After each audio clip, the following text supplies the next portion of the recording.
right, ladies and gentlemen, today I come to you with a different type of video.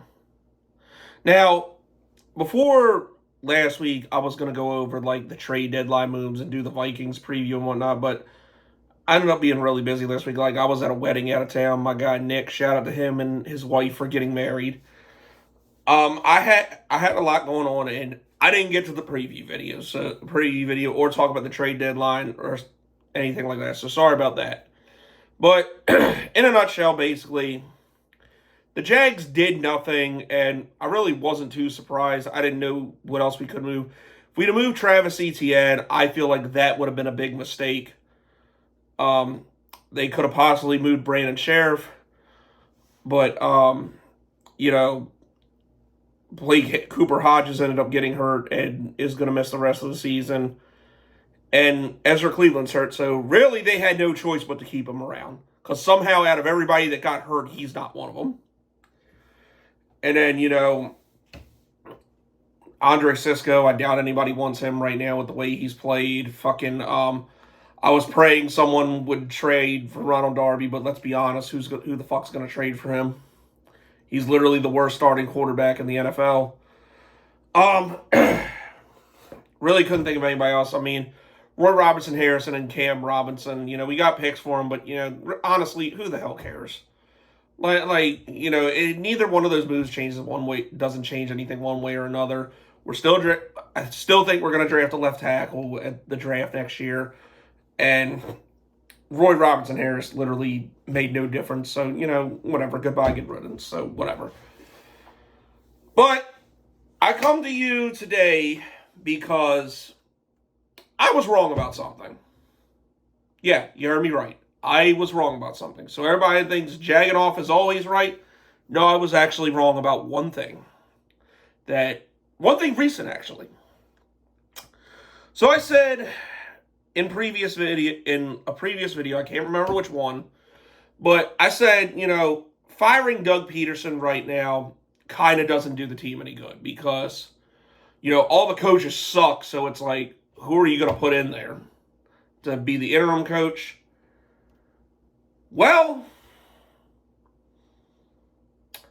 now after what I've been hearing and what I've been seeing the last couple weeks, the sooner this motherfucker gets out of here, the better.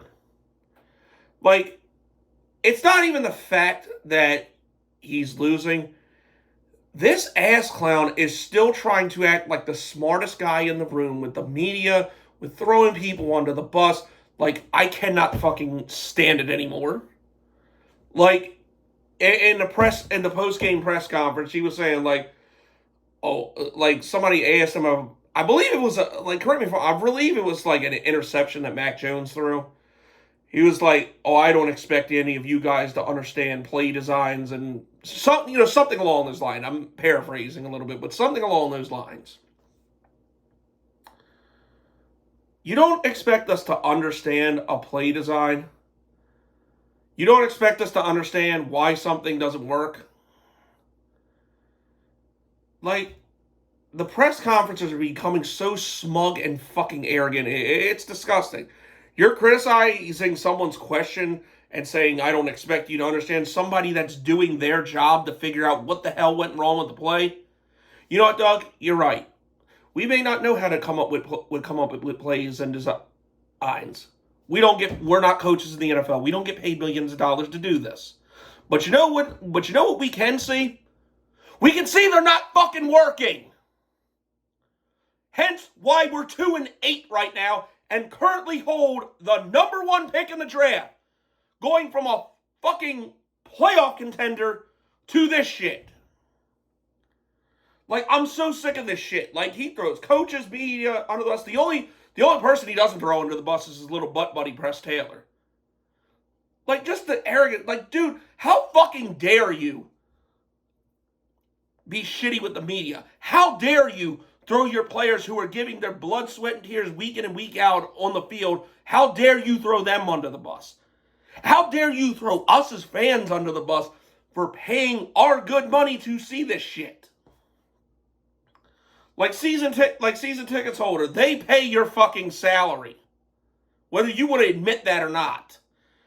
And some of them are selling their tickets. Like, there was a lot of Vikings fans there. Like, can you fucking blame them? Who wants to go watch this shit right now? I'm an out-of-town fan, and I go to at least one home game and at least one road game a season. You think this is the shit I want to see when I spend my money? Like, granted, they won when I was there, but still. It's fucking unreal, dude. Like, this guy's got to go. Like, this guy, like, the front office, the coaching staff, it needs to go.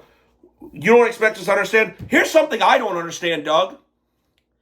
How come Ronald Darby is basically the human embodiment of a crematorium because he gets burnt every fucking week, yet you have somebody that's clearly better than him on the roster in Monteric Brown, who just got an interception, by the way, something we've done only twice this year before the Vikings game.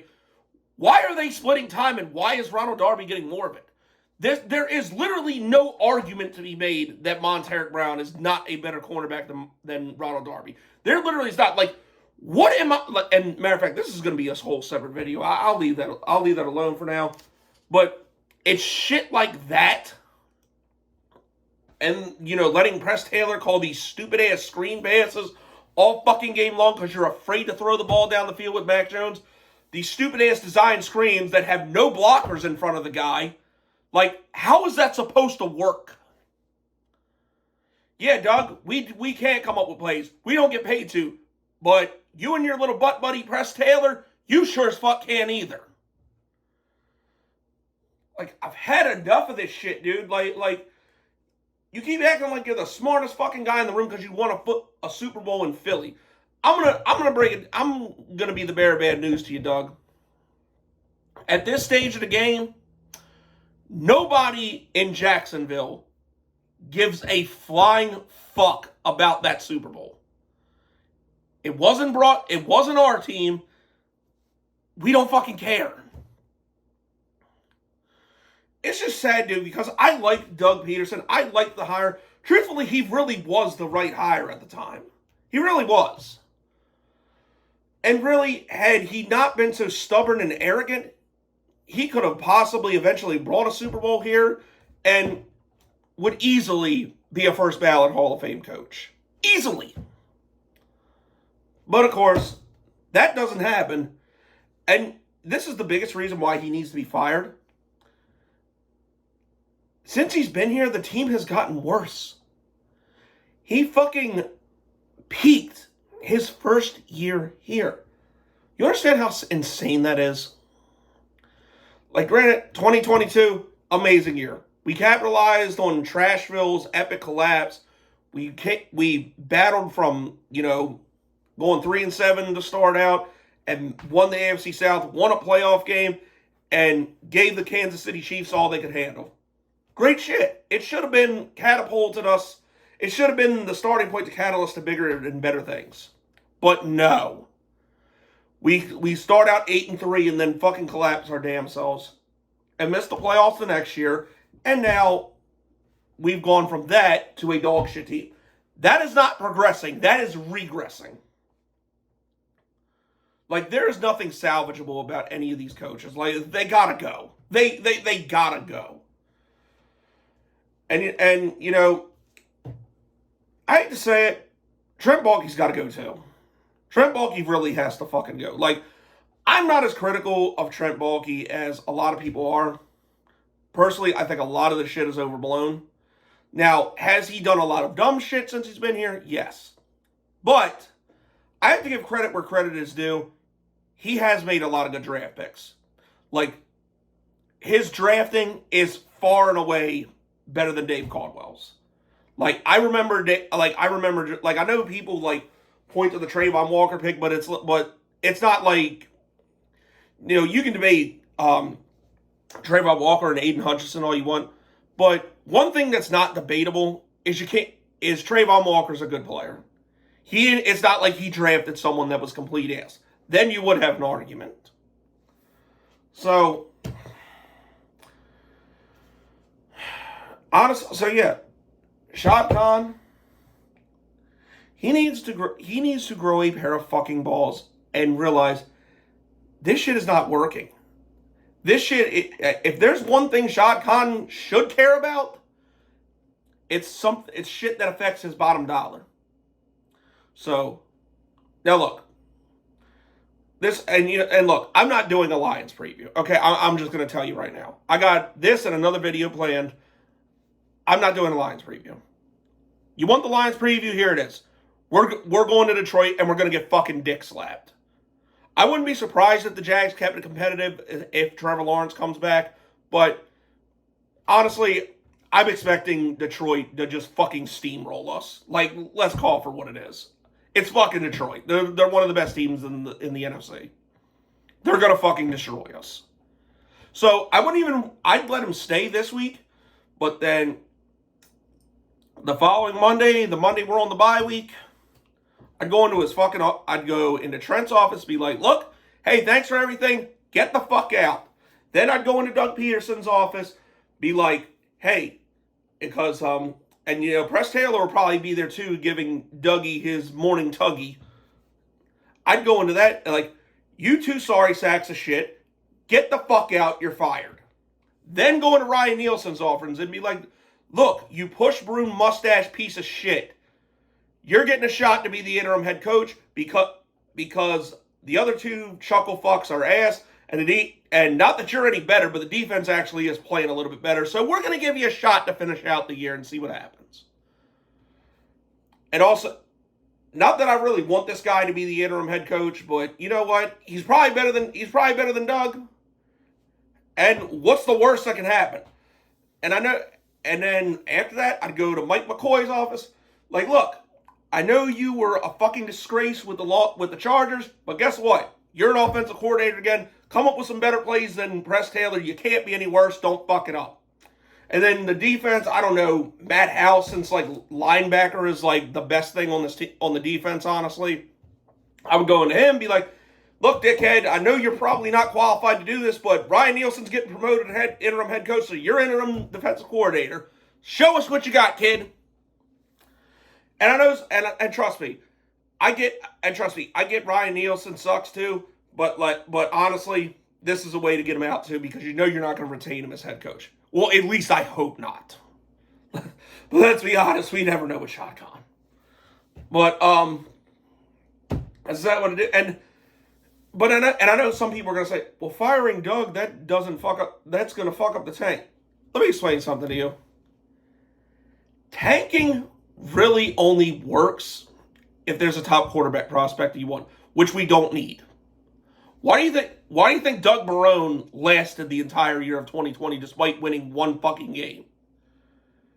Because we knew the writing was on the wall. We wanted him there to suck so we could draft Trevor Lawrence. And Trevor Lawrence, another thing.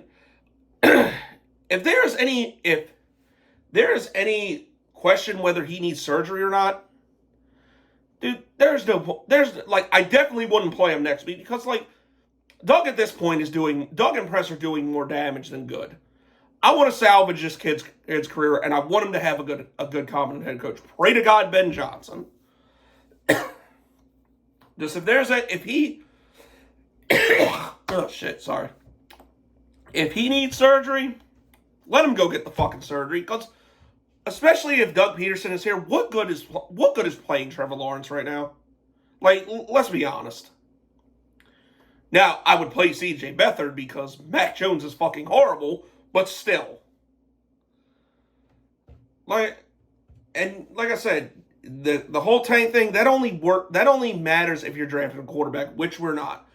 We're still gonna end up draft. We're still gonna be probably gonna be bad enough to get Will Campbell, the tackle out of LSU, or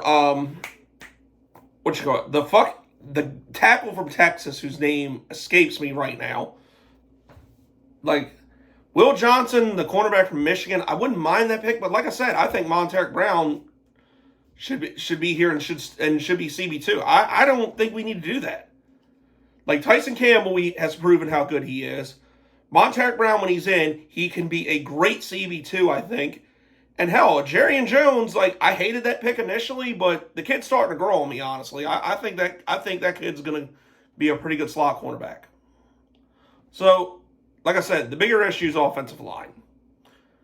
We need, like, it's time, like, the line has been average to shit, like, the last few years. We need to start investing real capital in it now.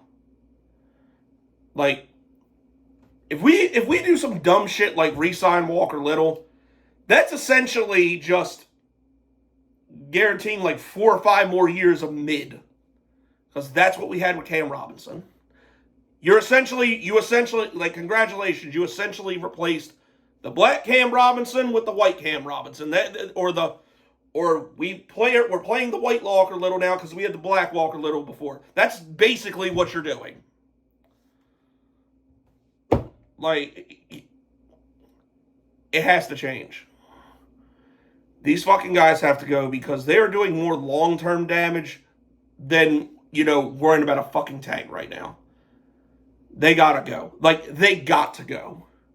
After this week, let us get the shit kicked out of us by Detroit and then get them the fuck out of here. Just see what Ryan Nielsen can do at this point.